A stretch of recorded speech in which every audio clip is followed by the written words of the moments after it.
A journey to one Africa.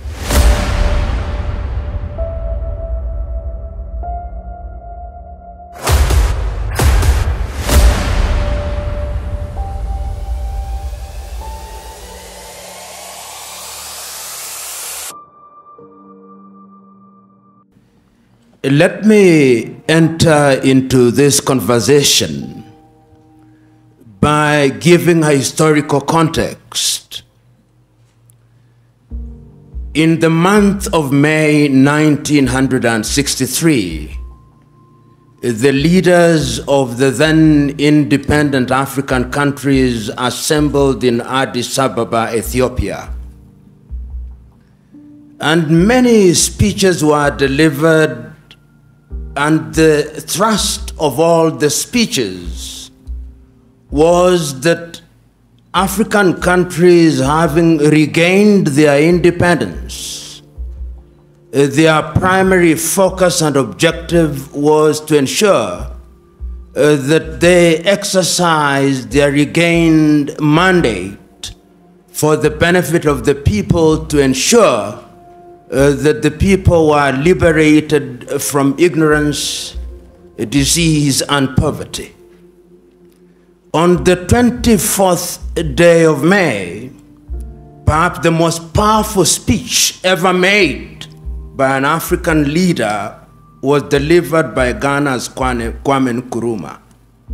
And he reminded the leaders who were present on that day about a number of things. One, he told them that not to delude themselves, that by regaining their independence, the erstwhile colonizer would recoil and remain inactive. That in fact, the erstwhile colonial master was going to be more pernicious, but in a very subtle way. Kwame Nkrumah was right. He reminded his audience that going forward, it was necessary and indeed urgent that Africans should begin to think as one whole, because if they remained in disunity, they would remain weak and vulnerable and therefore susceptible to manipulation. Kwame Nkrumah was right. He reminded his audience that because many of, if not all, of the African countries were artificial, they were created in Berlin, and the boundaries were artificial. But he urged his audience that they should respect the inviolability of the boundaries, because if they tried to redraw the boundaries, conflict would never end.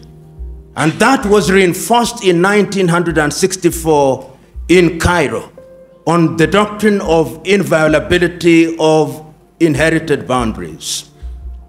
I remind us of this particular incident 58 years ago because in 2013, the African Union came with Agenda 2063.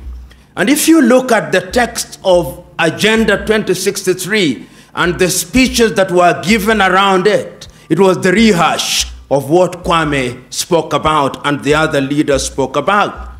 And it's not lost on me last year that one of the themes of African Union was the silencing of the guns by the year 2020. I'm not a Jewish prophet, but the guns will not be silent next year. In fact, there are more guns that are emerging in Africa, which means that peace is still very elusive. And then we have been given the history. The founding fathers of the African countries took the view that because we are states made out of many nations, there was wisdom in having a style of politics that was different. So that in the early days of many African countries, many leaders held the view. Whether they were mistaken or not is another debate for another day.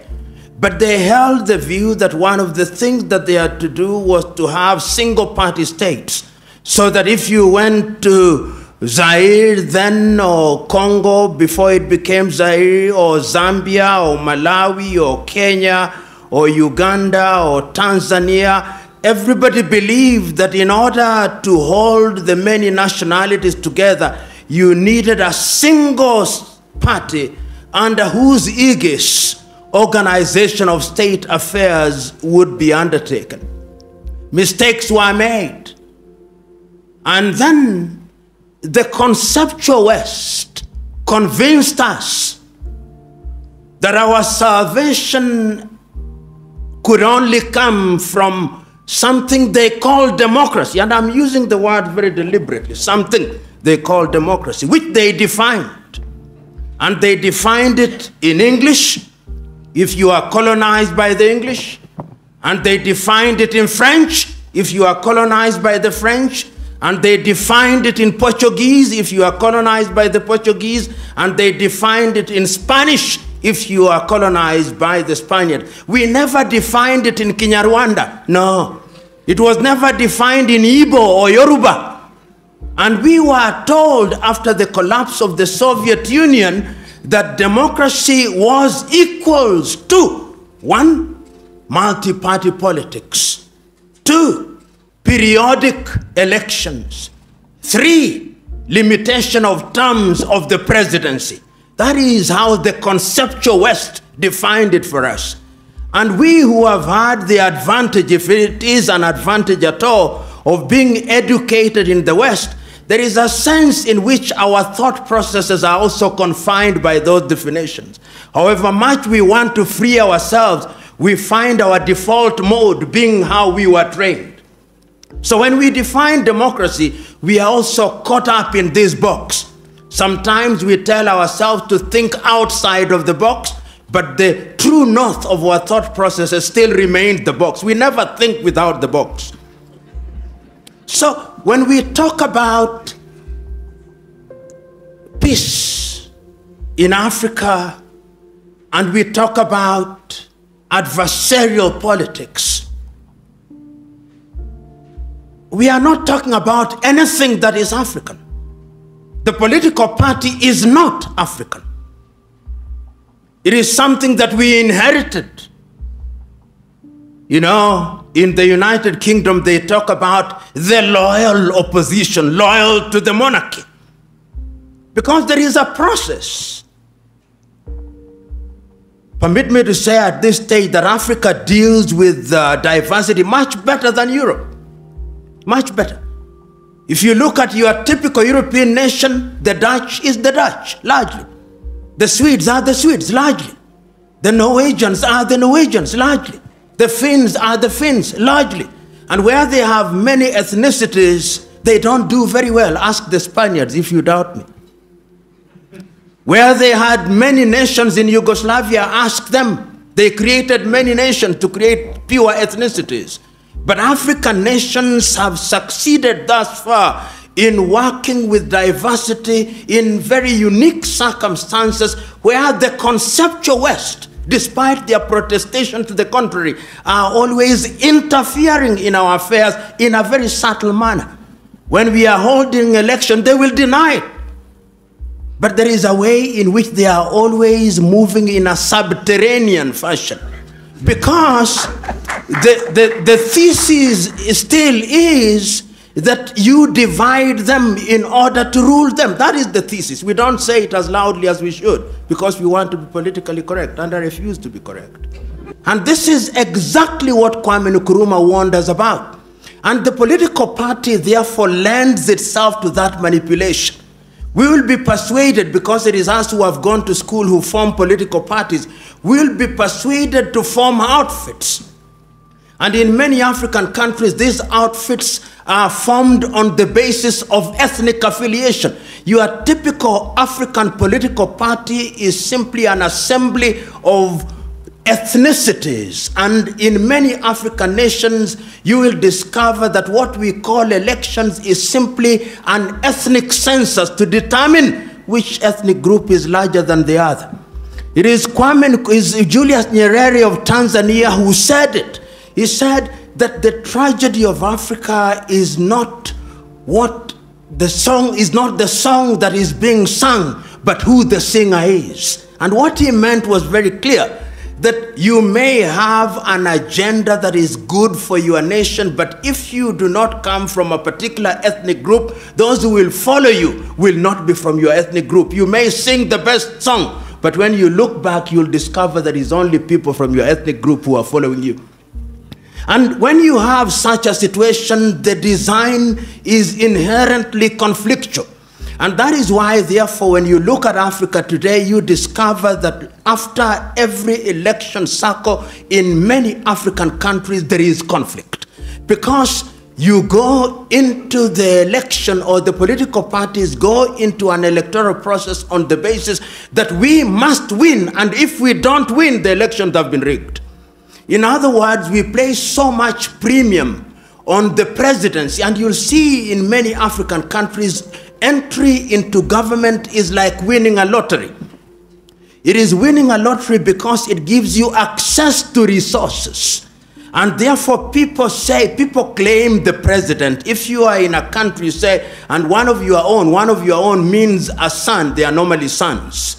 One of your own sons has won the presidency. The tribe celebrates, from the herdsman to the professor, from the fisherman to the intellectual, because we have now won the presidency. We have won the lottery. We will have ministers. We'll have all this, and everybody else feels excluded, and that generates conflict.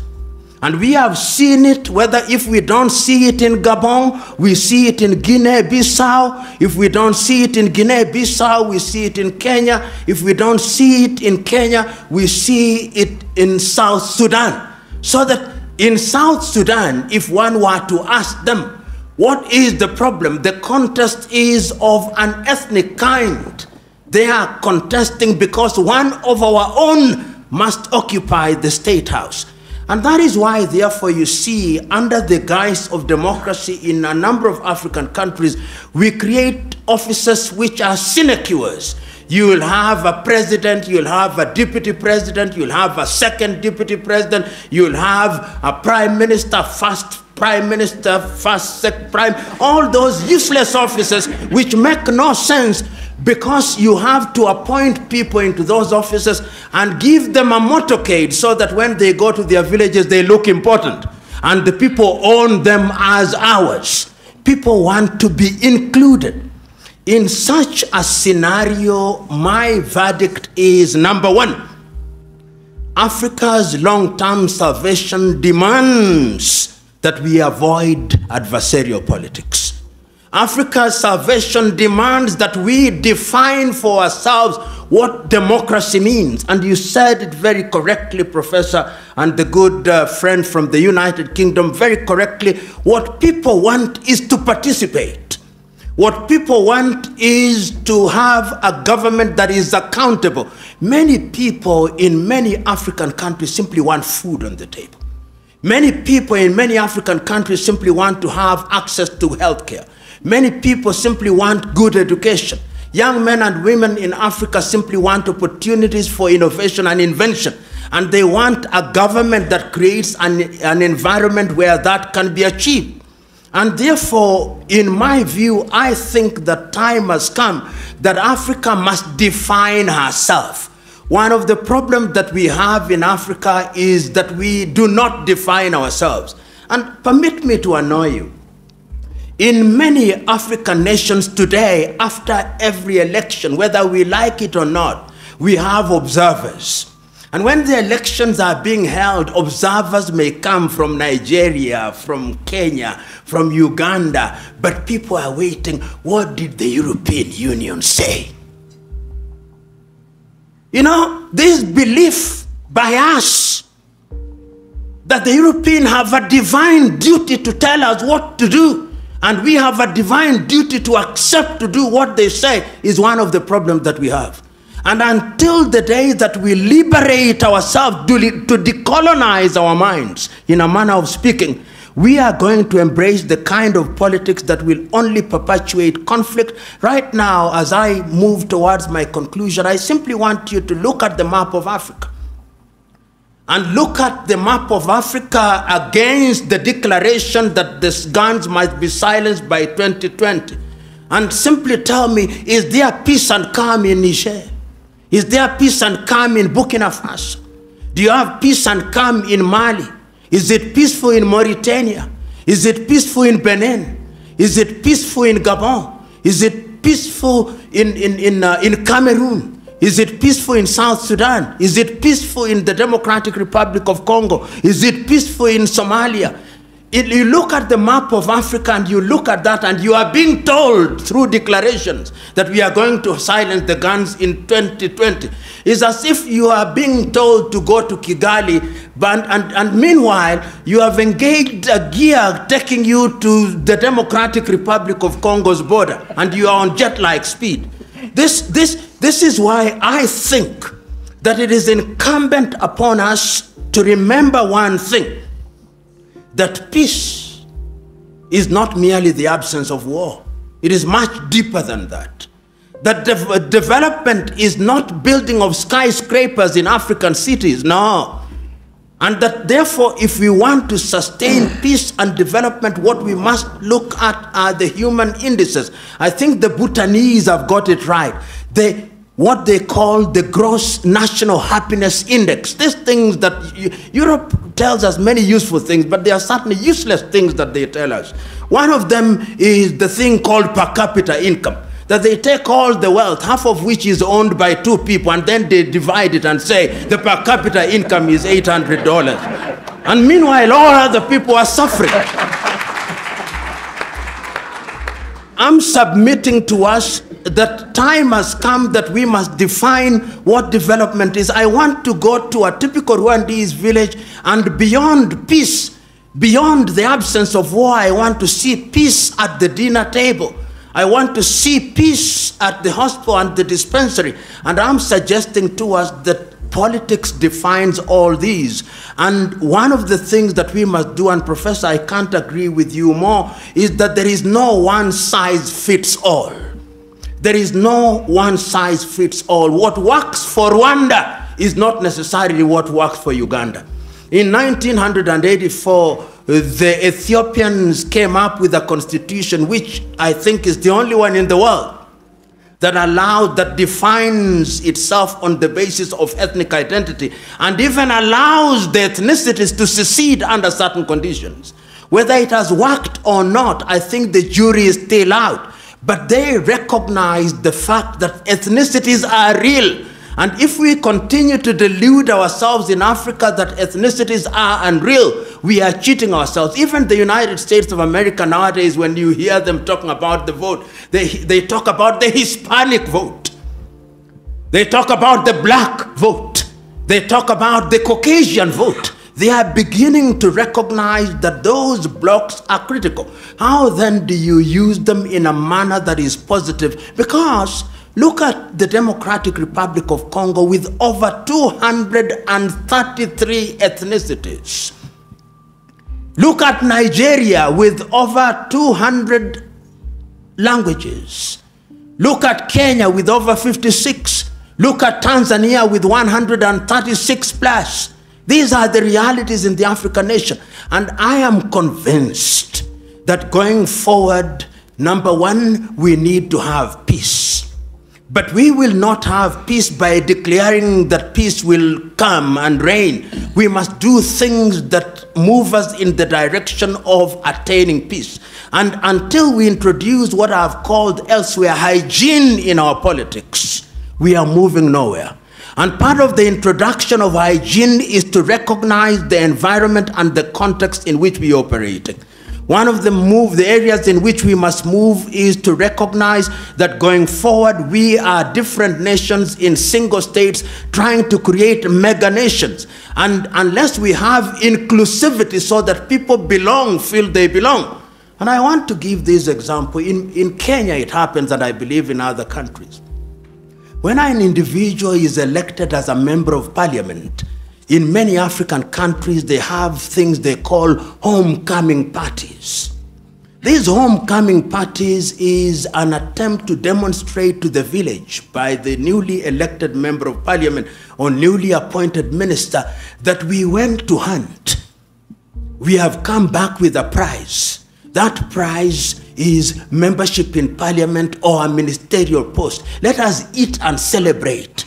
So that when you want to punish that individual, you are not punishing the holder of the office, but you are punishing the whole village. People own these positions. And I'm suggesting to us that politics must be of such a nature that allows ethnicities and groups to negotiate. I do not as yet have an answer, which I think I can pin on the ground, but I have the following things: that it cannot be uniform, that it must be specific to the circumstances of each country, that it is us who must define it, and that we must have a vocabulary for it, and that we must warn ourselves that the erstwhile colonial master is alive and well, subterranean and pernicious to the core. Don't delude yourselves. And remember that sometimes the disunity of Africa is big business. And if we forget that, we will once again be manipulated. Lastly,